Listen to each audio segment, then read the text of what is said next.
بسم اللہ الرحمن الرحیم۔ رسالہ حقوق امام زین العابدین علیہ السلام، ماخوذ از ترجمہ علامہ ذیشان حیدر جوادی،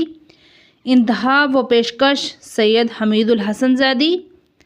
بسم تعالیٰ امام زین العابدین علیہ السلام کے رسالہ حقوق میں انسانی زندگی سے متعلق مختلف قسم کے انفرادی اور اجتماعی روابط کی تفصیل بیان کی گئی ہے، جن سے انسان کی انفرادی زندگی کی بقا کے ساتھ ساتھ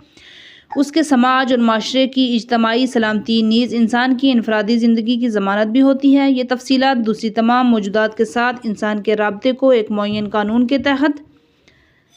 صحیح طور پر برقرار رکھنے کے اصول بیان کرتے ہیں، جس سے فرد اور معاشرہ دونوں کی زندگیوں میں ثبات پیدا ہوتا ہے، جس میں ترقی ہوتی ہے اور اس میں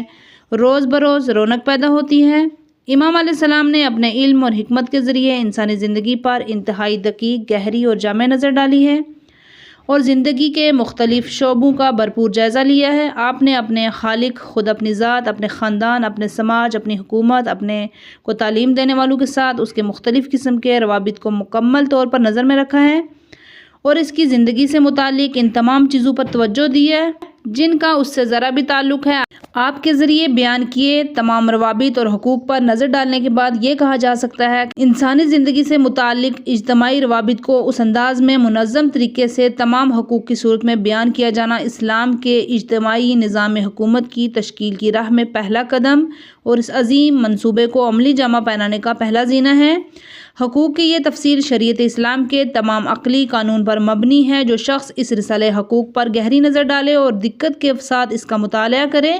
اسے اپنے خالق کے حقوق اور مخلوقات میں آپس میں ایک دوسرے کے حقوق کا اندازہ ہوگا اور اس طرح وہ شریعت اسلام کے قوانین کے اسرار اور رموز سے واقفیت حاصل کرنے کے ساتھ ساتھ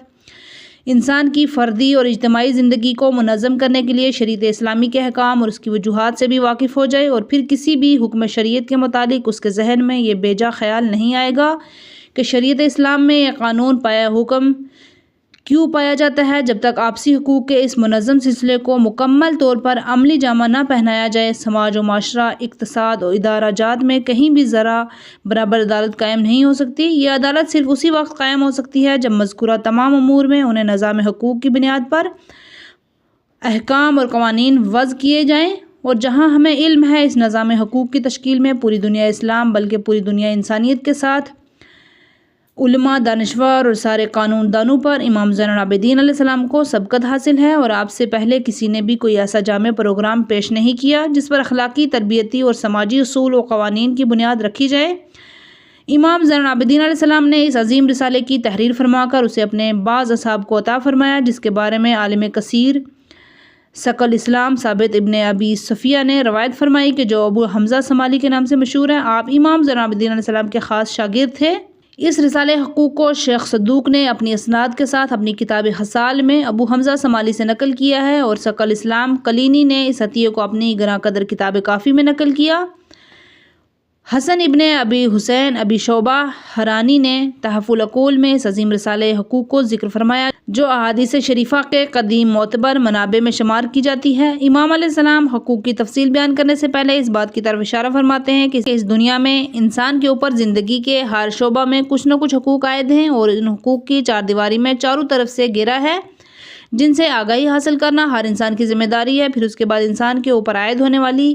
سب سے بڑے حق کا تذکرہ فرمایا، جو بندوں کے بارے میں خداوند عالم کی عظیم ذات بابرکت سے متعلق ہے۔ پھر انہی حقوق کے ضمن میں انسانوں کے درمیان ان کے آپسی حقوق کی تفصیل بھی سامنے آتی ہے، جو خداوند عالم کی طرف سے آپس میں ایک دوسرے کے ذمے عائد کیے گئے ہیں۔ امام علیہ السلام نے الہی نقطہ نظر سے انسان سے خود اپنی ذات سے رابطے کی نوعیت کا تذکرہ فرمایا ہے، پھر ان روابط کی مختلف انواع و اقسام کا تذکرہ کیا ہے جو انسان اس نظام زندگی کے درمیان پائے جاتے ہیں، جو حاکم رعایا کے درمیان قائم ہوتا ہے۔ اس کے علاوہ اس عظیم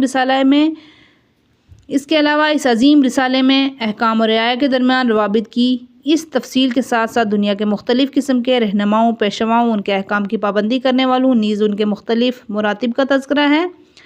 پھر گھر اور خاندان کے تمام افراد کے حقوق کا تذکرہ ہے۔ اس کے بعد خاندان سے متعلق دیگر افراد جیسے غلام یا کنیزیں، سماج کے اہم افراد جیسے مؤذن، پیش نماز، ہم نشین، کاروبار میں شریک، مقروض، دشمن، مشورہ لینے والے، مشورہ دینے والے، نصیحت حاصل کرنے والے، نصیحت کرنے والے، سائل سے سوال کرنے والے، مسئول جن سے سوال کیا جائے، غرض کے تمام چھوٹو بڑو کے سارے حقوق بیان کیے گئے ہیں اور پھر ان لوگوں کے حقوق بھی بیان ہوتے ہیں یہاں جو دین مذہب میں اسلام کے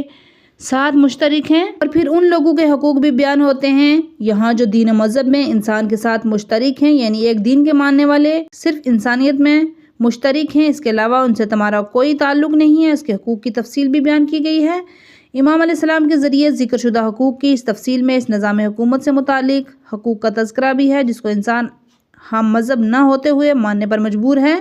یہاں پر آپ کے سامنے شیخ صدوق کی کتاب الحصال میں مذکورہ اصل رسالہ کا تذکرہ کیا جا رہا ہے، تمام حقوق کا اجمالی تذکرہ۔ آگاہ رہو کہ خداوند تبارک و تعالیٰ نے تمہیں چاروں طرف سے حقوق کی چار دیواری میں گھیر رکھا ہے، لہٰذا ہم اپنی زندگی کے ہر عمل میں ان حقوق کی ادائیگی کے پابند ہیں۔ تمہاری زندگی کی ہر جنبش پر ٹھہراؤ، ہر حالت، ہر جگہ تمہارے جسم کے ہر عضو دیتا ہے۔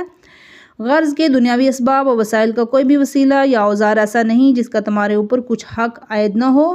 خداوند عالم نے تمہاری ذات، تمہاری زبان، تمہارے کان، تمہاری آنکھیں، تمہارے ہاتھ، تمہارے قدموں میں، تمہارے پیٹ کے اور تمہارے شرمگاہ کے تمہارے حقوق